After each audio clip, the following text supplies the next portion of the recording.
অবশ্যই আপনি ওষুধ খাওয়ার আগে বিসমিল্লাহ পড়বেন। কি পড়বেন? আমাদের দেশে শেখানো হয় ওষুধ হাতে নিয়ে যখন তুমি খাবা তখন পড়বা আল্লাহু শাফি আল্লাহু মুআফি।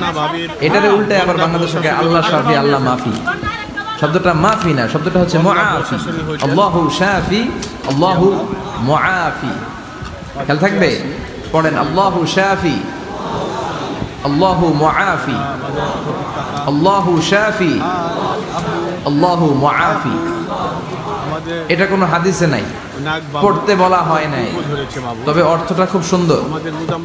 আল্লাহই তিনি শিফা দান করেন, আল্লাহই রোগ থেকে মুক্তি দান করেন। ওষুধ আমি খাচ্ছি, মেডিসিন খাওয়া সুন্নাহ, কিন্তু ওষুধ আমারে শেফা দেয় না, মুআফাত দেয় না। আমারে শেফা দেয় কে? এই ঘোষণাটা, অ্যানাউন্সমেন্টটা বেশ ভালো, আপনি পড়তে পারেন। এর মধ্যে রানটা দেখেন, কিন্তু সুন্নাহ মনে করে না, এটা ভালো অর্থ তাই পড়ি। আর বিসমিল্লাহ অবশ্যই পড়বেন। সব ভালো কাজের আগে কি?